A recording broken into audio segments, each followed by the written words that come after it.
대림성탄 말씀 묵상. 그분의 별을 따라.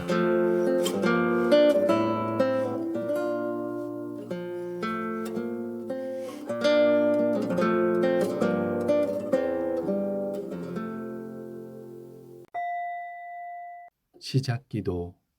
성부와 성자와 성령의 이름으로 아멘.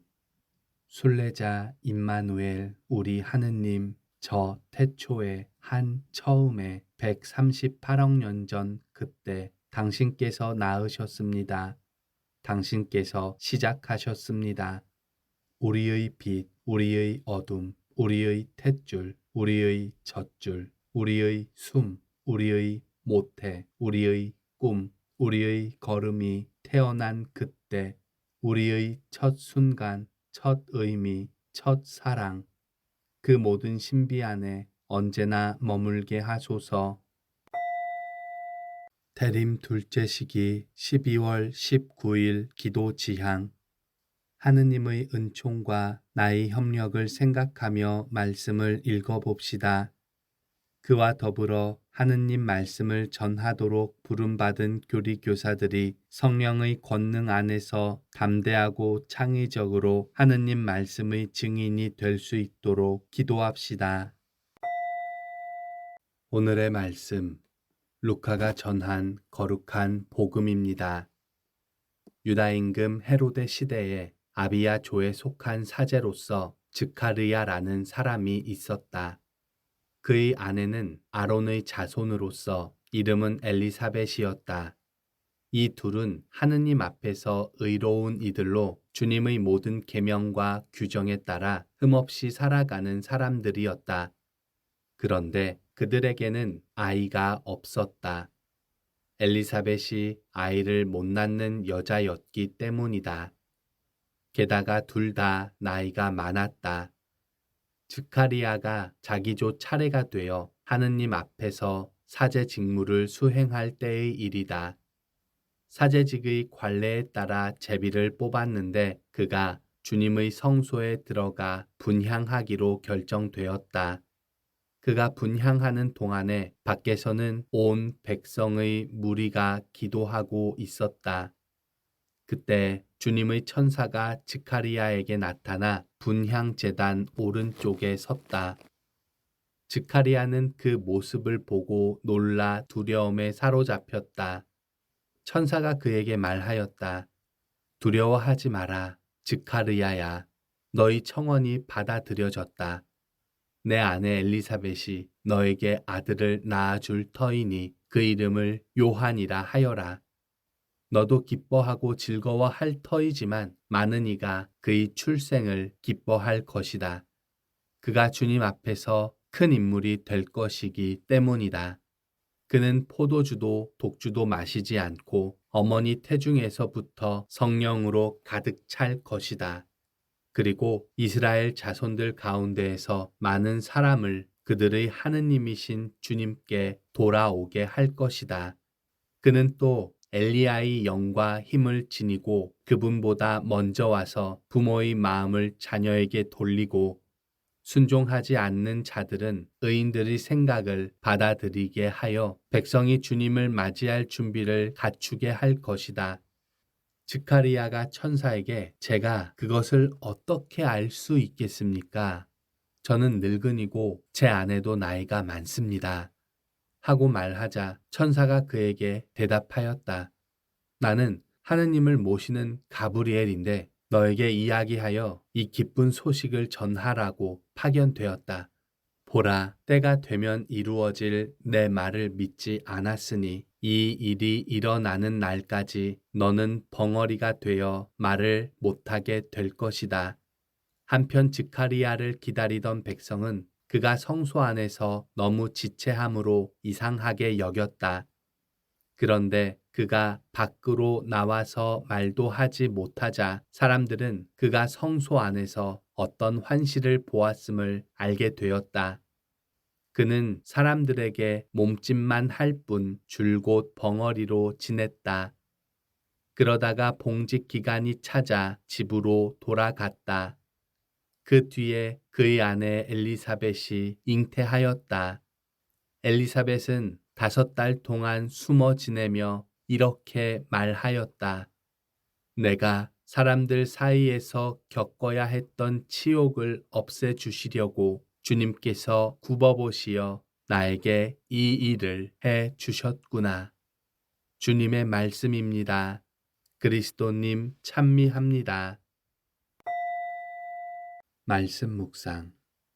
오늘 묵상글은 인천교구 정호철 바오로 신부님께서 올려주셨습니다.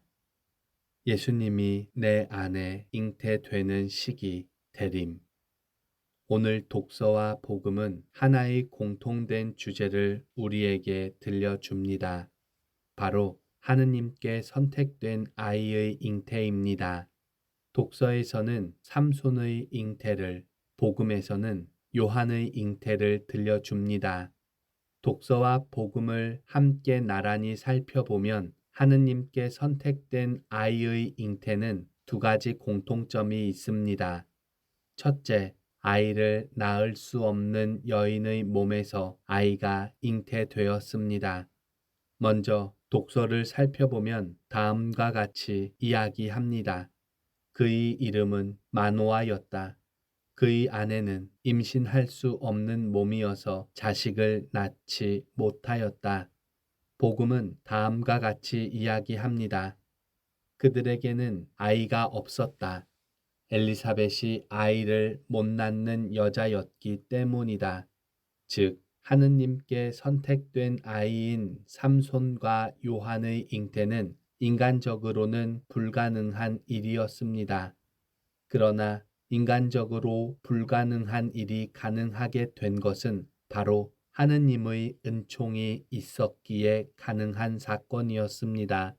둘째, 하느님께 선택된 아이를 잘 낳기 위해서는 하느님의 은총이 내린 사건이지만 동시에 인간적인 노력이 필요합니다. 독서는 잉태하여 아들을 낳을 것이다. 그러니 앞으로 포도주도 독주도 마시지 말고 부정한 것은 아무것도 먹지 마라 라고 이야기합니다. 복음은 그는 포도주도 독주도 마시지 않고 어머니 태중에서부터 성령으로 가득 찰 것이다 라고 이야기합니다. 복음의 이야기는 마치 잉태된 아기가 뱃속에서 포도주도 독주도 마시지 않는 것처럼 들립니다. 그러나 태중의 아이가 포도주와 독주를 마시지 않기 위해서는 아이를 잉태하고 있는 부모의 노력이 동반되어야 합니다. 하느님의 은총에 힘입어 인간적으로 불가능한 일이 마노아의 아내와 즈카리아의 아내에게 일어났습니다.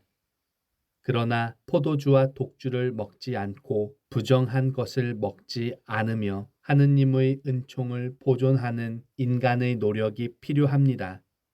대림 시기는 단순히 예수님이 이 세상에 탄생하시는 것이 아니라 예수님께서 내 안에 잉태되는 순간입니다.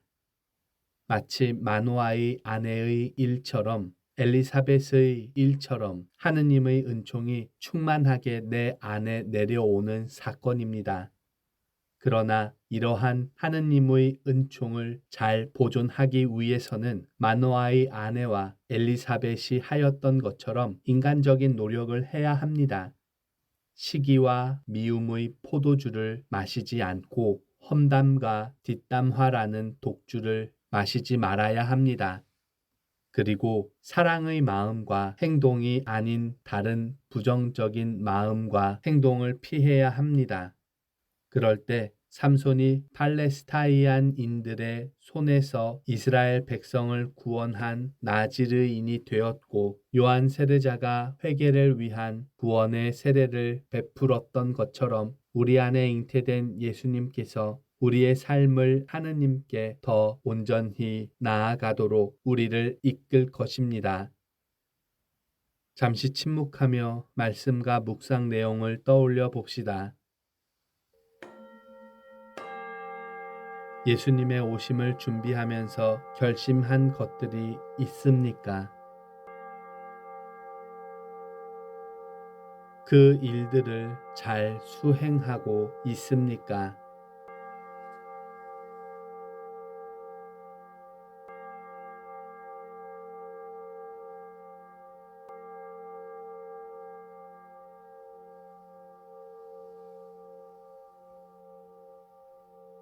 기도합시다. 주님, 당신의 은총이 없으면 아무것도 이루어질 수 없음을 압니다. 당신의 은총에 감사할 수 있게 하시고 당신이 은총으로 청하시는 일에 저도 동참할 수 있게 하소서. 아멘. 성부와 성자와 성령의 이름으로 아멘.